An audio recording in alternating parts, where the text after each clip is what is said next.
has been on radio, TV, film, and the stage. Give it up for Rudy, Paige.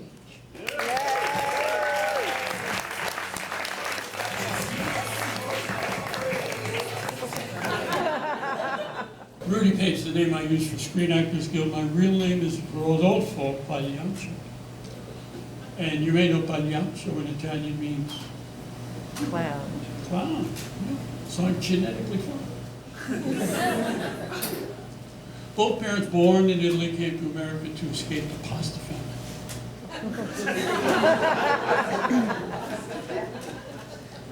I was born in New York, Italian style, in the kitchen.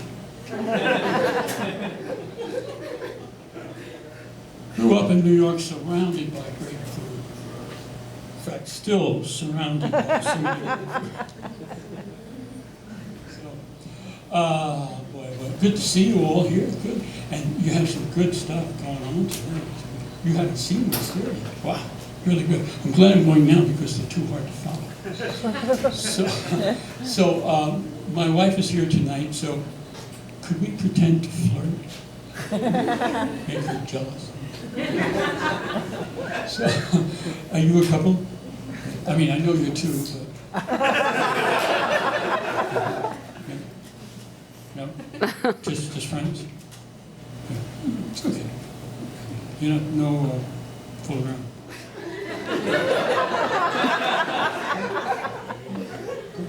And where are you from? Jersey, New Jersey. When I lived in New York, we used to dread the smell of New Jersey. The oil refineries. It was a real legitimate, when the wind was coming a certain way, you go, oh my God, and I don't have any oil stock. You know, it's terrible. So anyway, so my wife works 60 hours a week. She's a school teacher, and I am the house spouse. I stay home, I write, I shop, I cook, I clean. And the other day I'm in Ralph's. I don't know if you have a Ralph's where you're, but you know, it's a grocery store. And I'm standing in front of a wall of milk. Has anybody seen or remembered that wall of milk? And I'm standing there and I'm looking, and this nice kid walks by. He's got an apron on, and he looks at me. He says, "Senor, may I help you?" And I said, "Yeah, I always need help." I said, "I'm looking for the goat milk. And it's usually here, but I don't see it." He says, "Momento."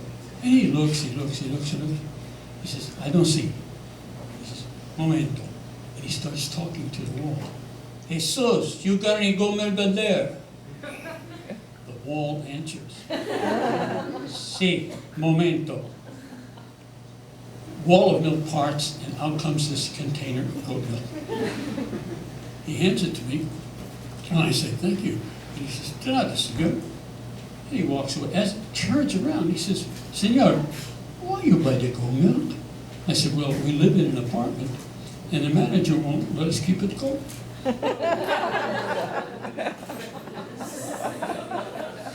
You're fussy that way. I spend a lot of time in Ralph's shopping. I was in Ralph a couple of days ago, and I'm standing there again, lost, looking for something, and this woman comes into the aisle and she makes a U-turn. He gives me a dirty look and goes the other way. The same thing happens on the other side. I'm saying, "Whoa, what, you know." And I realize what I'm doing is, and I'm standing in front of the dog food. Now, this growl thing I do at home when I can't find a pen. Instead of cursing, I go, you know, and it's fun, kind of fun. It scares the hell out of the cat, but it's better than swearing. Anyway, so speaking of cat, we have a new cat, actually a used cat. We adopted this cat from the Lang Foundation. It's a nonprofit, and they adopt pets from the city pounds before they're euthanized. It wouldn't work if they waited. And they're kind of fussy. We had a compatibility meeting with the cat. They watched us, and they finally gave us the okay to take the cat home. And as I'm leaving with the cat in the box, the manager says to me, "Excuse me, sir, it's in the paperwork, but I just want to reiterate, it's always a good idea to keep the cat's birth name." I said, "Oh, fine. What's the cat's birth name?" She said, "Sunny." Orange tabby, Sunny, perfect. She says, "Oh no, Sunny with an O."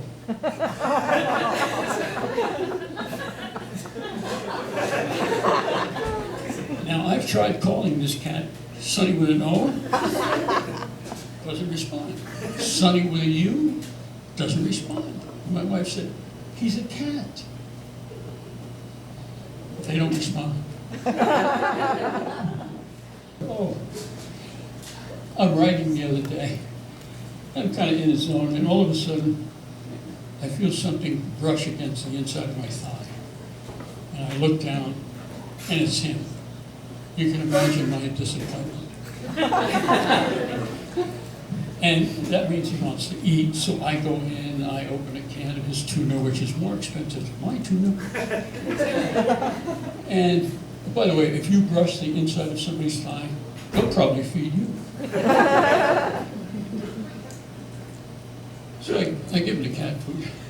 And while I'm up, I get myself a container of yogurt, and it's like 5 days beyond the date that it says on. So there's an 800 number. I'm home alone, I'm lonely. And I call. And I said, yogurt place, Angie speaking, how can I help you today? I said, well, I have a container of your yogurt, and it's 5 days beyond the date on the can. Should I be able to? Oh, don't worry about that, sir. Where, around the bottom? She said, yeah. She said, that's your sell-by date. I said, oh. She said, your expiration date is totally different. I said, you know my expiration date? It's frightening. And so we talked about my impending death, the weather in New Jersey, and that was my day with Angie from the yogurt company. I occasionally call her up once in a while and make up yogurt stories, but not so much anymore. Anyway, you have been very lovely. I want to thank you for being here. I want to leave you with the words of my great-grandfather, who said to me, if the best part of waking up is Folgers in your cup, you need a hobby. Be kind to each other.